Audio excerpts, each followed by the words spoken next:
Bonsoir à tous. Donc, je suis enseignante et évidemment, je vais parler éducation et culture.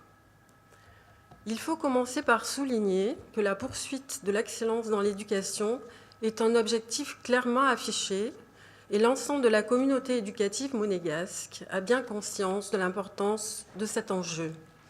Cependant, de nombreux défis sont à relever ou à poursuivre, comme l'enjeu du numérique et celui d'une orientation réfléchie et soutenue. En effet, les résultats obtenus aux examens nationaux sont des indicateurs fiables de la bonne marche du système, mais au-delà des chiffres, interrogeons-nous.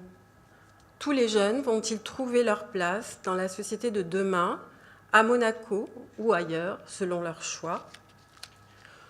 Voici ce que nous, l'équipe Union monégasque, nous proposons. Il est évident que non seulement l'objectif d'excellence du système doit être poursuivi, mais au-delà, il faut se demander quel système pour quel élève. Il n'y a pas une seule voie, mais des chemins multiples, et pour chaque élève, il faut identifier lequel. C'est dès le début de la scolarité, et tout particulièrement au moment de l'entrée au collège, qu'il faut définir les besoins et les envies de chaque enfant pour l'accompagner dans ses choix. C'est là où la réflexion entre en jeu, car être ambitieux pour un enfant, c'est le comprendre, c'est identifier ses failles éventuelles, ses faiblesses et ses capacités aussi qu'il convient de développer. C'est là où l'orientation doit prendre tout son sens. Il n'y a pas de filière noble et d'autres de garage. Rappelons qu'il y a des autoroutes et des voies de contournement, mais que toutes mènent à bon port. N'oublions pas aussi que tout examen de fin de cycle n'est qu'un tremplin vers une formation ou des études et, in fine, vers un métier. Dans ce but, nous devons soutenir les parcours post-bac et encadrer la vie de nos étudiants. En particulier, permettre à tous nos lycéens et étudiants, y compris ceux de filières professionnelles, de bénéficier du réseau d'échange Erasmus pour se former à l'étranger. À quoi sert sinon la politique ambitieuse d'apprentissage des langues et l'excellente position géographique de la principauté?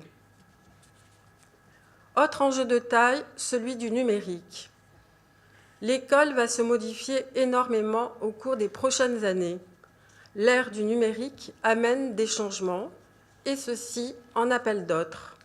L'Internet bouscule beaucoup de choses. C'est comme si nous avions toujours un dictionnaire et une encyclopédie au bout des doigts. Dans ce contexte, les choses que nous devons savoir par cœur perdent de leur pertinence. Il faut apprendre à apprendre, miser sur la curiosité des enfants, développer leur attention.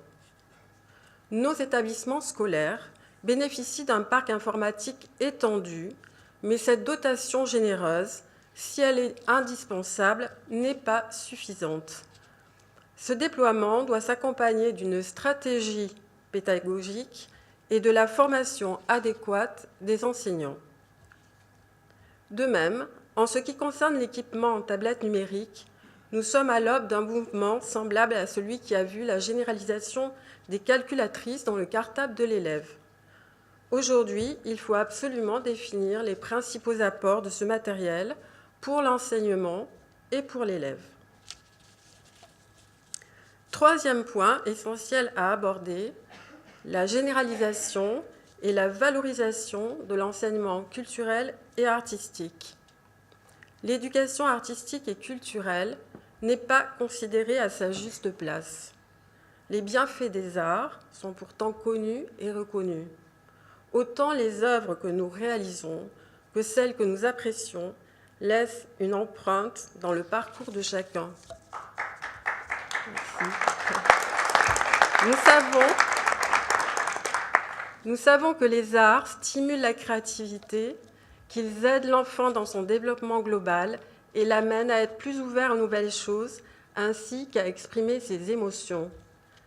L'école insiste pourtant beaucoup plus sur le rationnel, la logique. La sphère créative, elle, est un peu laissée pour compte. Il faudrait y consacrer plus d'heures. C'est fait, s'il reste du temps. Et comme le programme est chargé, du temps, il en reste peu.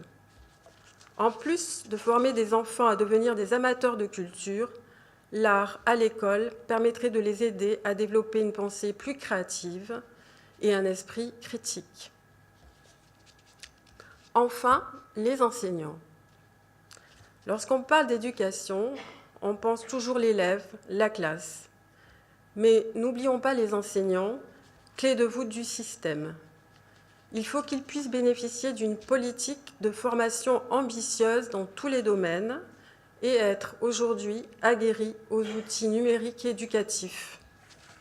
Il faut aussi valoriser et encourager les déroulements de carrière par un système régulier d'évaluation, la création d'une plateforme numérique spécifique qui permette de consulter son dossier administratif, compléter son CV, connaître son programme de formation. Afin de créer l'école de demain, en intégrant les compétences du XXIe siècle, les axes prioritaires d'une vraie politique éducative doivent être une politique d'orientation ambitieuse, une stratégie du numérique, la généralisation de l'enseignement artistique et culturel, la reconnaissance des compétences et qualités des enseignants.